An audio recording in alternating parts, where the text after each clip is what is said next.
I walked into Marcus's office that Tuesday morning with my portfolio clutched against my chest, heart hammering like a drum. 3 years I'd been grinding at Henderson and Associates, staying late, taking on extra projects, covering for colleagues who called in sick. I'd earned this promotion to senior analyst, and everyone knew it. "Have a seat, Sarah," Marcus said without looking up from his computer screen. His tone was already wrong. Too casual, too dismissive. I'd heard that voice before, usually right before someone got fired. I placed my portfolio on his desk. I wanted to discuss the senior analyst position. My numbers speak for themselves. 30% increase in client retention, successful launch of the Morrison campaign, and I've been mentoring 2 junior staff members. Marcus finally looked at me, his expression unreadable. "Sarah, you're a valuable team member, but we've decided to go in a different direction. Derek will be taking the position." The words hit me like a physical blow. Derek? The guy who'd been here 8 months and spent half his time playing mobile games? I felt my face flush hot. With all due respect, Marcus, Derek doesn't have the experience or the track record.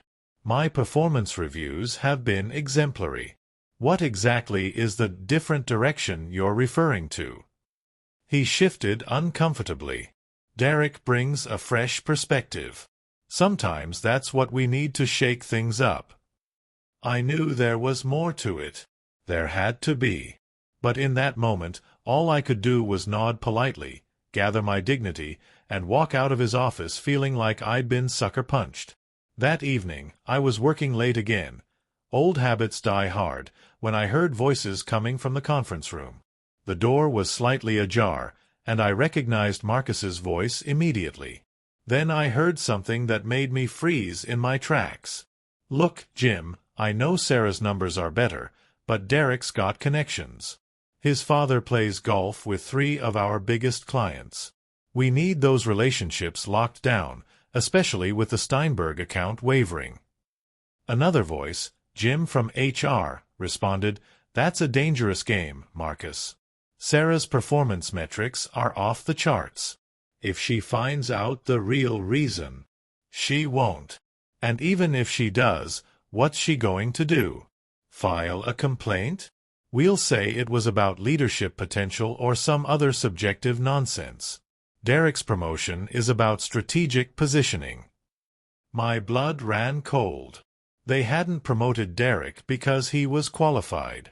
They'd promoted him because of his daddy's golf buddies. 3 years of my life, all my hard work, all those nights I'd missed dinner with friends. None of it mattered compared to a country club membership. But then Jim said something that changed everything. "What about the Morrison campaign? Derek told me he was the lead on that project." Marcus laughed, actually laughed. Derek barely touched Morrison. That was all Sarah's work. But the client doesn't need to know that. Derek's been taking credit for her strategies in his reports. Pretty smart, actually. I felt sick. Not only had they passed me over for an unqualified candidate, but Derek had been stealing credit for my work. The Morrison campaign had been my baby. 60-hour weeks, innovative strategies that saved the client's failing product launch. And Derek had been claiming it as his own accomplishment. I quietly returned to my desk and started making copies of everything. Every email, every strategy document, every piece of evidence that proved the Morrison campaign was mine. I also started recording conversations, legally, since our state allowed single-party consent. The next morning, I requested a meeting with the senior partners.